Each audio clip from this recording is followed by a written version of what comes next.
सीधा चलेंगे video link पर पाकिस्तान टीम के साबिक कप्तान विकेट कीपर राशिद लतीफ़ की जानिब। राशिद, बहुत कुछ सुन चुके, बहुत कुछ बोल चुके।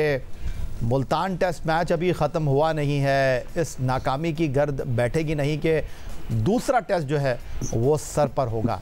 तो बिल्कुल एतमाद मुतज़्ज़ल है। इस टीम को उठाना कैसे है, इस टीम में अब तब्दीलियाँ क्या करनी हैं, क्या कहेंगे? देखिए, सबसे पहले तो हम ये समझते रहे कि वो सही बात थी कि जब हम शारजा में ऑस्ट्रेलिया से आ रहे 58 और 59 पे आउट हुए, वो टेस्ट बदतरीन पाकिस्तान की तारीख का रहा है जिसमें हम पार्ट थे। लेकिन ये टेस्ट मैच मैं सोच नहीं सकता था कि 556 करके, हमने तो सिर्फ 58 किए थे, लेकिन यहाँ पे 556 करके इनिंग डिफीट हो जाए, मेरे ख्याल से ये बदतरीन शिकस्त है, ये हिस्ट्री की बदतरीन शिकस्त है, ना कि पाकिस्तान की टेस्ट क्रिकेट की। तो अब नेक्स्ट टेस्ट आ रहा है, बहुत ज़्यादा चेंजेस की ज़रूरत नहीं है, अपने आप को चेंज करना पड़ेगा, माइंड को चेंज करना पड़ेगा, पॉजिटिव क्रिकेट खेलें और ये फ्लैट पिचेस ना बनाएं। हम लोग जो अपने लिए अगर बना रहे हैं, कोई सपोर्टिंग या तो टर्निंग बना दें या तो फिर थोड़ा बहुत ऐसी पिच बनाए कि जिससे मज़ा भी आए, जिसमें हमारे बॉलर्स आउट कर सकें। तो ये माइंडसेट होना चाहिए, वरना तो जिस फ्लैट पिच में इंग्लैंड, जहाँ पे हम 100 करते हैं उनका प्लेयर 150 करता है, जहाँ हम थोड़ा सा और ज्यादा रन करते हैं वो 300 कर देते हैं। तो वो मुकाबला है ही नहीं बैटिंग का। और इस फ्लैट पिच पे हमारे फास्ट बॉलर को आपने देख लिया, स्पिनर्स को आपने देख लिया कि इन पिचेस पे हम आउट नहीं कर सकते। शान मसूद ने आज कहा कि 20 विकेट हम नहीं ले सकते, हम 10 विकेट नहीं ले पा रहे टेस्ट मैच में, तो 20 विकेट तो बहुत दूर की बात है। और जैसन गिलेस्पी को अपने हाथ में कंट्रोल लेना पड़ेगा, क्योंकि बाहर के जो आते हैं, मोस्टली जो कोचेज, हेड कोचेज आते हैं, वो आराम से देखते हैं कि प्लेयर क्या चाहते हैं। 5 से 6 mm ग्रास था रात तक या दिन तक, मैच शुरू होने से पहले, एक दिन पहले, तो ग्रास कहाँ पे गायब हो गया। थोड़ी सपोर्टिंग बनाए, हम भले हार जाए, ये खौफ तो निकालें, ये डर तो निकाल दें प्लेयर से, टीम से, फिर जाके हम अगला टेस्ट खेलेंगे। सिकंदर बख्श साहब, मैं एक शेर आपके सामने रख देता हूँ कि हम बात मुल्तान टेस्ट मैच की करेंगे, टीम की नाकामी की करेंगे, कभी आप राइट चले जाएंगे, कभी लेफ्ट चले जाएंगे। तो मैं इब्तिदा में आपसे कह देता हूँ, तो इधर उधर की ना बात कर, ये बता कि काफिला क्यों लूटा। मुझे रहज़नों से गिला नहीं, मुझे रहबरी का सवाल है। तो मुझे ये बता दीजिए कि किसके कंधे पर हम नाकामी का बोझ रखें, किसको मोरद इल्ज़ाम ठहराएं, किसके कंधे पर सर रख कर रोएं, या ये इसी तरह चलता रहेगा? मेरे ख्याल से नकवी साहब के पास टाइम नहीं है। नकवी साहब थोड़ी खेल रहे हैं टेस्ट मैच। नहीं खेल रहे, मगर उनको टेक ओवर करना पड़ेगा। जब तक वो राशिद लतीफ़ साहब कह रहे हैं कि जैसन गिलेस्पी टेक ओवर कर लें, आप कह रहे हैं chairman cricket board take over कर ले, आप एक्सपर्ट ही एक लाइन पर नहीं। देखें, वो क्रिकेटर जो है ना, वो जब वो टेक ओवर करेंगे तो उसको हैंड ओवर करेंगे ना। गिलेस्पी साहब आए थे तो उस वक्त हमारी जो बात हुई थी, आप भी उनका इंटरव्यू किया था, उस वक्त यही वो जिक्र हो रहा था 4 डे क्रिकेट का। उन्होंने कुछ नहीं बोला। ये हमें बताएं, या तो उनका इंटरव्यू करते हैं हम लोग, पूछें उनसे कि भाई आपने उनको क्यों नहीं बताया कि 4। देखें, अभी हम उस नहज पे आके खड़े हो गए कि हमें ये नहीं पता कि हमारा स्पिनर अगला कौन होगा, कौन खेल रहा है। अभी राशिद कह रहे थे ना पिच बनाएंगे, तो पिच बनाएंगे तो अब ऐसे पिच बनाएं जिसमें हमारे बॉलर, कौन से बॉलर? मेरा सवाल है राशिद को, कौन से बॉलर, कहाँ है स्पिनर? स्पिनिंग ट्रैक बनाएंगे तो स्पिनर ही नहीं है। मैंने आपसे क्या कहा था, सबसे अच्छी गेंद लीच कर रहा है, वो आउट करेगा, 4 आउट कर गया।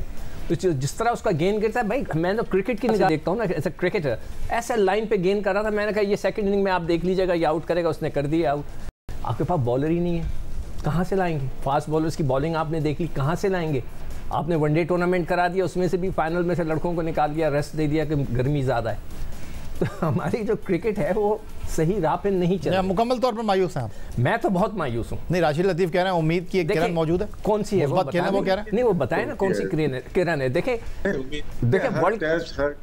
वर्ल्ड रिकॉर्ड, 2 वर्ल्ड रिकॉर्ड हुए।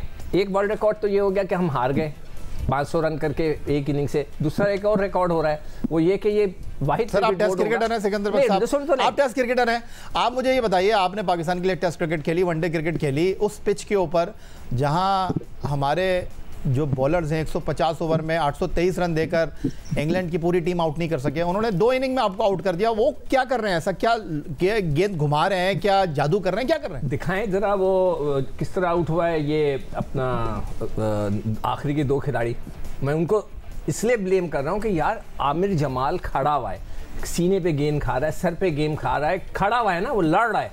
यार आप आके खड़े हो जाए, नसीम शाह से पूछा जाए कि भाई आप क्या कर रहे थे, तो किस किस्म की अकेले जिम्मेदार मैं नसीम ये नहीं, आप कहेंगे कि जी वो आखिरी 2 प्लेयर, बिल्कुल आखिरी 2 प्लेयर लड़ते हुए तो नजर आए, उससे ये नजर आता है इनकी अप्रोच से कि इनको बिल्कुल आइडिया नहीं है कि 4 रोज़ा क्रिकेट कैसे खेलते हैं, टेस्ट क्रिकेट को किस तरह लेके चलना चाहिए। ये कोई शॉट्स थे खेलने के कि जो उन्होंने खेले, भाई वो खेल रहा है ना, आमिर जमाल को मैं देख रहा था, पूरी एक एक बॉल मैंने देखी। अब्दुल माजिद भट्टी साहब, आपने पाकिस्तान के साबिक टेस्ट कप्तान राशिद लतीफ़ को सुना, साबिक टेस्ट फास्ट बॉलर सिकंदर बक की गुफ्तगू आपने सुनी। ये बात करते हैं अपने तजुर्बे की रोशनी में, मुशाहिदे की रोशनी में, और जब चोट लगती है तो फिर दर्द भी होता है, दुखे हुए दिल के साथ दोनों की गुफ्तगू आपने सुनी। लेकिन साफ़ी के बारे में कहते हैं वो 70 गज़ की बाउंड्री के बाहर चीज़ों को देखता है। टीम में पसंद नापसंद का मसला है, टीम के अंदर कोई रिफ्ट है, ड्रेसिंग रूम में ये चेहरे जो लटके हुए हैं, जो खिलाड़ी फोकस नहीं कर पा रहे हैं, क्या चल क्या रहा है ये? देखिए यार, जहां तक रिफ्ट की बात है, जिस जमाने में सिकंदर बख्श साहब खेलते थे या राशिद लतीफ़ भाई खेलते थे, लड़ाइयां उस जमाने में भी थी, लेकिन वो लड़ाइयां बाउंड्री लाइन से बाहर छोड़ के आते थे। जब टीम अंदर उतरती थी तो फिर वो पाकिस्तान के लिए खेलते थे। यहाँ पर मेरा ख्याल लड़ाइयां हो सकती है छोटी मोटी हो, लेकिन पसंद नापसंद का फैक्टर जो है पिछले 2-2.5 साल से बहुत ज्यादा रहा है। आप देखें, पाकिस्तान की क्रिकेट चंद मखसूस नामों के गिर्द घूम रही है। साहबजादा फरहान ले लें, कामरान गुलाम ले लें, या कोई और प्लेयर ले लें जो डोमेस्टिक क्रिकेट का टॉप परफॉर्मर है, उनको मौका नहीं दिया जा रहा, इसलिए कि वो बाहर से नए लड़कों को आने नहीं दे रहे। फिर हमारा जो सबसे प्रीमियर फास्ट बॉलर है हारिस रऊफ, जिसने ऑस्ट्रेलिया में टेस्ट खेलने से मना किया था, हारिस रऊफ कहाँ है? टीम मैनेजमेंट बताए ना, क्या हारिस रऊफ, मैंने किसी से सुना है, कंफर्म नहीं है कि हारिस रऊफ टेस्ट क्रिकेट अब खेलने के लिए तैयार है। तो भाई हारिस रऊफ को आप हारिस रऊफ तो अमेरिका के दौरे पर हैं भट्टी साहब, ये किसने कह दिया आपसे? नहीं, अगर आप नहीं खिलाएंगे तो वो अमेरिका के दौरे पर तो रहेंगे ना। नहीं, वो चैरिटी फंक्शन में शिरकत कर रहे हैं हारिस रऊफ हमारे टेस्ट ओपनर अहमद शहजाद के साथ, तो उनको इजाजत अहमद शहजाद को क्रिकेट नहीं खेलते, लेकिन हारिस रऊफ तो अभी तक तो सेंट्रली कॉन्ट्रैक्टेड प्लेयर है ना। जब तक पीसीबी इजाजत नहीं देगा वो मुल्क से बाहर कैसे गए?